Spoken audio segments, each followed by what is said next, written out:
Hello ladies and gentlemen, this is Blue Maxima and I'm here taking a look at PlayStation 4 games being played over remote play. Today we're going to be taking a quick look at Trials Fusion, which has been out for a fairly long while admittedly. But as you can see here, we are using the remote play. We are actually using remote play because the thing up there is there. So if we go take a look at the controls, L1, R1, L3 and R3 are not used in this game at all.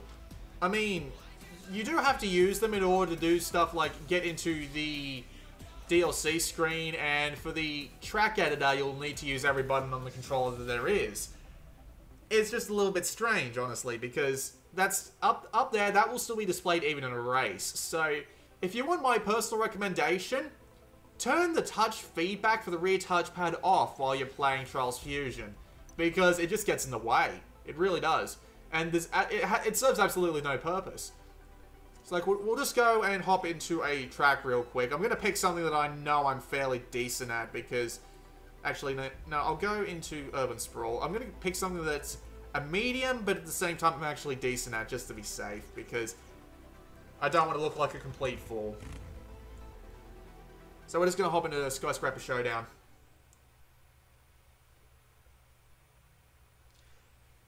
Now, to be perfectly honest with you, I actually played this game all the way through the main campaign using the PlayStation Vita remote play. It's honestly that good.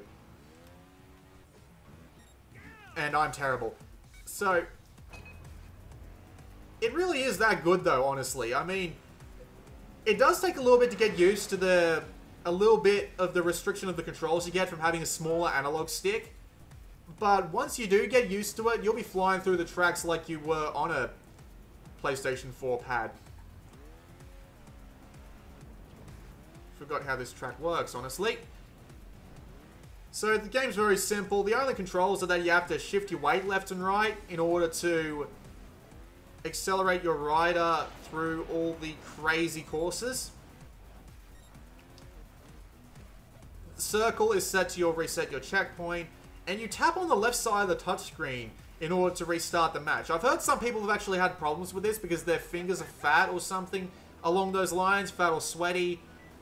I'm not saying anything against them, it's just when your finger might slip off the analog stick and accidentally restart the entire stage, that might be a big problem for some people. Might have been better to map that to, I don't know, another button that wasn't actually being used at the time.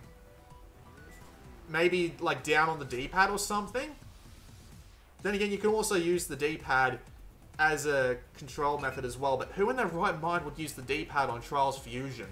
Who in their right mind would use the D-pad on Trials at all? Good lord.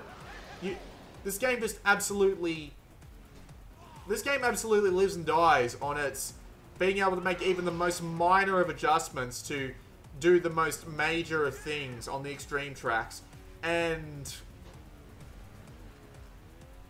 not being able to do those minor adjustments might just, you know, kill any sort of performance you might actually have in this game. You also have to use the right stick to do tricks in the FMX mode, but thankfully we don't really need to worry about that. That works just fine as well. Don't really need to show that off. But yeah, other than that one little problem where your finger might slip off the analog stick and accidentally restart the stage, this is a perfectly fine example of... Don't even know how the hell I managed to survive that. It's a perfectly fine example of... I did it again. It's a perfectly fine example of how a remote play port works. And other than completely turning off the rear touchpad feedback, it's good to go right out of the box. So it's a perfectly fine example of remote play. That was a quick look at Trials Fusion. And this has been Blue Maxima, and I'll see you all next time.